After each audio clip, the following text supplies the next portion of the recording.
Apakah materi yang cukup mendalam, yang kuat, atau justru metode yang cukup menarik, yang ini menjadi kontribusi sebuah agenda public speaking itu dikatakan berhasil atau sukses?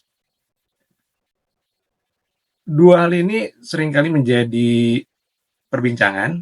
Ada yang menyampaikan bahwa yang terpenting itu materi yang kuat. Karena berangkat dari pengalaman yang punya pendapat tersebut bahwa dia akan mendengarkan seseorang kalau memang materinya cukup menarik untuk disimak atau didengarkan.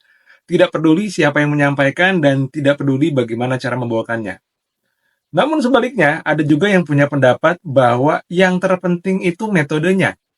Kalaupun materinya biasa saja, tapi bisa disajikan dengan metode yang cukup menarik, itu bisa membuat dirinya mengikuti dan juga menikmati apa yang disampaikan. Nah, terlepas dari dua pendapat itu, ada juga pendapat yang ketiga. Yaitu apa? Yaitu antara materi dan metode merupakan dua hal yang tidak bisa dipisahkan, tetapi itu merupakan hal yang saling menguatkan. Dan bicara mengenai public speaking, belakangan ini muncul seseorang yang viral, ya. Beliau ini merupakan sosok nelayan yang bernama Pak Khalid, ya, yang mungkin penampilannya bisa dilihat di berbagai macam media. Yang seringkali menjadi perbincangan adalah bahwa, oh, beliau ini seorang nelayan tapi memiliki kemampuan berpikir, kemampuan berbicara yang bisa membuat lawan debatnya itu menjadi terdiam. Nah, secara personal saya tidak mengenal siapa itu Pak Khalid, tapi ada beberapa hal yang memang melihat dari cuplikan-cuplikan ketika di berbagai acara di media televisi, yang ini menjadi penguat dan secara personal menjadi pembelajaran buat saya tentang kemampuan public speaking seseorang. Yang pertama, ada dalam sebuah acara, dia itu menyampaikan bahwa dia merupakan seorang nelayan yang tahu bagaimana kondisi laut, yang tahu bagaimana kondisi di lapangan.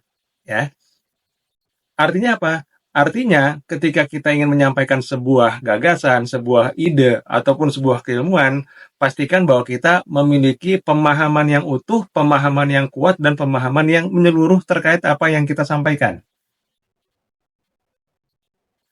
Dan di momentum yang berbeda, Pak Khalid juga pernah menyampaikan bahwa dirinya pernah membaca sebuah buku, saya lupa judulnya apa, dan insight-nya juga lupa seperti apa, tapi yang menjadi pembelajaran adalah tidak cukup ketika seseorang itu memiliki pengetahuan praktis, pengetahuan di lapangan, tanpa memperkaya dirinya dengan menambah wawasan. Salah satunya adalah dengan membaca buku. Walaupun bicara mengenai menambah wawasan ini bisa kita perkaya dengan berbagai macam metode. Namun, ada sebuah pesan yang disampaikan adalah, jangan lupa untuk menjadi pribadi yang gemar membaca buku. Kembali lagi kepada ranah public speaking, ada kalanya seseorang itu muncul percaya dirinya manakala dia memiliki sebuah materi yang sangat dikuasainya. Begitupun sebaliknya, ada orang yang memang dia itu tiba-tiba hilang kepercayaan dirinya karena dia merasa tidak punya kemampuan atau tidak mumpuni di sebuah bidang tertentu. Nah, belajar dari apa yang disampaikan oleh Pak Khalid ya dalam wawancaranya, ternyata ketika kita ingin menyampaikan sebuah ide, ingin menyampaikan sebuah gagasan, atau dalam tanda kutip ingin menjual sesuatu, dua variabel yang namanya kemampuan terhadap materi dan kemampuan terhadap metode, itu adalah dua hal yang nggak bisa dipisahkan. Dan bahkan, selain dua hal itu, ada satu lagi yang juga menjadi penentu berhasil atau tidaknya agenda sebuah public speaking atau presentasi, yaitu di faktor manusianya. Faktor manusia meliputi tentang bagaimana dia bisa mengelola emosi, bagaimana dia bisa mengelola grogi, bagaimana dia bisa menguasai situasi, yang itu juga hal yang penting untuk terus dilatih dan penting untuk terus ditingkatkan. Karena manusia, materi, metode, boleh dikatakan ini merupakan pilar dalam melakukan sebuah public speaking. Bayangkan kalau seandainya Pak Khalid ini adalah merupakan sesosok yang memang dalam tanda kutip tidak menguasai di faktor manusianya. Mungkin pada saat perdebatan, pada saat menyampaikan argumentasi, itu seringkali diiringi dengan ketegangan atau nadanya bahkan cenderung marah-marah atau cenderung intervensi. Tapi kalau dari video-video yang diperlihatkan, walaupun dalam tanda kutip dia menyerang pendapat orang lain, ya, agak tidak sejalan, tetapi tetap bisa dilakukan dengan penampilan dirinya yang seolah-olah menguasai emosi, tidak mudah tersulut atau terpancing dengan emosi. Maka, bicara mengenai public speaking, bukan mana yang paling penting, mana yang paling dominan, tapi yang pertama adalah lihat terlebih dahulu di mana yang menjadi kekuatan atau keunggulan kita. Contoh, misalkan kita merasa dan divalidasi oleh orang lain bahwa kemampuan kita berbicara, kemampuan kita memvariasikan metode dalam penyampaian itu cukup beragam dan cukup menarik. Kita bisa pertahankan dan terus tingkatkan di bidang tersebut, namun jangan lupakan di bagian materi atau konten alias isinya. Karena jangan sampai justru kita menjadi seorang pembicara yang bisa memukau, tapi ketika selesai acara atau agenda presentasi kita atau public speaking kita, mereka yang mendengarkan apa sih yang disampaikan tadi? Justru malah bertanya-tanya. Ya, begitupun sebaliknya.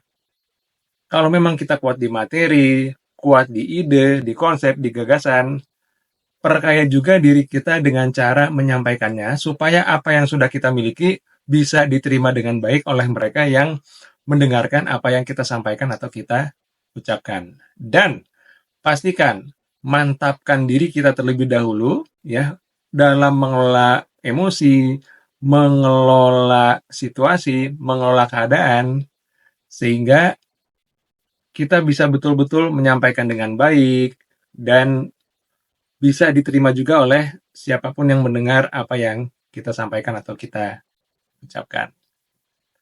Maka bicara mengenai kemampuan public speaking itu kalau ada yang mengatakan bahwa wah enak ya dia mah tinggal ngomong doang. Karena sejatinya public speaking itu bukan hanya bicara mengenai menyampaikan sebuah rumusan, sebuah konsep, sebuah ide atau sebuah gagasan saja. Tapi ada banyak faktor-faktor lain yang perlu dipersiapkan sebelum informasi tersebut bisa tersampaikan. Bahkan saya ada sebuah pengalaman yang cukup menarik ketika diundang oleh salah satu lembaga vokasi yang memang di dalamnya terdapat beragam kelas kejuruan. Ketika saya konfirmasi, kenapa sih mereka semua selain dibekali dengan bidang kejuruan yang menjadi pilihan masing-masing, itu juga dibekali dengan kemampuan public speaking? Jawabannya adalah, yang pertama, agar ketika nanti mereka melakukan proses wawancara kerja, mereka bisa dengan percaya diri menjual kualitas diri mereka, namun tetap digarisbawahi jangan sampai melakukan yang namanya overclaim. Karena bahaya ketika proses wawancara begitu bisa meyakinkan, tapi begitu bekerja, itu tidak sesuai dengan apa yang disampaikan atau dijelaskan ketika proses wawancara. Nah, ditambahkan juga yang berikutnya adalah, kalaupun memang ternyata mereka nanti punya minat tambahan ya, dalam bidang public speaking, entah itu menjadi MC atau apapun, itu menjadi bonus atau nilai tambah.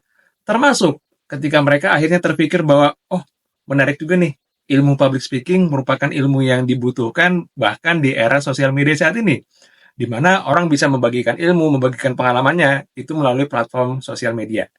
Nah, sama halnya dengan apa yang sedang saya lakukan pada kesempatan kali ini. Nah, maka lagi-lagi jangan pernah meremehkan untuk yang namanya kemampuan yang disebut dengan berbicara. Tapi ingat digarisbawahi, berbicara jangan asal, dan kalau ngasal, mohon untuk tidak berbicara.